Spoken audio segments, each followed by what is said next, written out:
everyone, welcome to my channel MSA Coaching. Today we discuss about combined mean. तो topic start करने से पहले हमें ये पता होना चाहिए कि कंबाइन मीन होता क्या है। वैसे तो नाम से ही शो हो रहा है कि हम इसमें मीन्स को कंबाइन कर लेंगे, बहुत सारे मीन लेंगे, उनको कंबाइन करके एक मीन निकालेंगे। एग्जाम्पल कंबाइन मीन ये है कि अगर मैंने आपको कहा कि एक कंपनी है, उसके एम्प्लॉयज की एज का मीन निकाल के दे दें, आपने दे दिया। इसी तरह मैंने दूसरी का मांगा, आपने दे दिया। मैंने तीसरी कंपनी का मांगा, आपने दे दिया। मैंने कहा ठीक है, तीनों कंपनीज की वर्कर्स की एज का मीन आपने निकाल के दे दिया। अब मुझे बताओ कि इन तीनों कंपनीज में वर्कर्स की एक एवरेज एज बताओ कि एवरेज एज क्या है तीनों कंपनीज की मिला के। तो वो होता है कंबाइन मीन। यानी मैं अब क्या करूंगी, उन तीनों मीन्स को कंबाइन करके ओवरऑल एक मीन बताऊंगी आपको कि भाई कंपनीज में जो वर्कर्स हैं उनकी एवरेज एज क्या है। ठीक है, तो अब हम चलते हैं अपने क्वेश्चन की तरफ। इस क्वेश्चन में आप देखें कि हमने क्या किया है, द मीन ऑफ 6 नंबर्स, हमने 6 नंबर्स का मीन निकाला है जो कि निकला 25।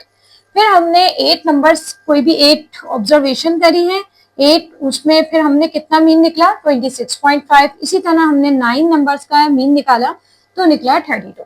ओवरऑल मीन या कंबाइंड मीन आप मालूम करें। कंबाइंड मीन क्या होता है, सबसे पहले हम डेटा बनाते हैं। ठीक है, तो हियर सबसे पहले हमारा ये, इसको मैं कहूंगी N1। सबसे पहले N1 क्या था 6, तो 1 का डेटा, पहला डेटा उठाया ना तो N1, और इसका मीन क्या निकला 25। फिर मैंने दूसरा डेटा लिया, दूसरे डेटे को मैं 2 का नाम दे देंगे, तो N2 क्या है हमारा 8। इसी तरह मीन 2 क्या है हमारा 26.5। फिर हम लेंगे 3, तीसरा डेटा 9, और इसका मीन क्या निकला 32। और हमें क्या मालूम करना है, कंबाइन मीन। नीचे मैंने सी लिख दिया कि भाई ये कंबाइन मीन निकालते हैं हम। तो कंबाइन मीन का फॉर्मूला क्या होगा, हमारे पास 3 डेटा है ना, तो हम उसके हिसाब से फॉर्मूला बनाएंगे। N1 मीन 1 दोनों मल्टीप्लाई होंगे, देन ऐड, फिर N2 मीन 2 दोनों ऐड हो जाएंगे, मल्टीप्लाई होंगे, फिर N3 मीन 3। हमारे डेटा के हिसाब से हमारे पास कितने ओवरऑल डेटा है, 3 डेटा है, तो इस वजह से मैंने 3 लिखा। अगर 4 होते तो मैं यहाँ 4 भी ले ली थी, plus N4 mean 4 plus N5 mean 5। इस तरह से हम इसको कंटिन्यू कर सकते हैं या कम भी कर सकते हैं। अगर मेरे पास 2 होते तो मैं यहाँ पे स्टॉप कर देती। नीचे क्या करेंगे, डिवाइड किससे करेंगे, N1 plus N2 plus N3, यानी कि N को प्लस कर देना है।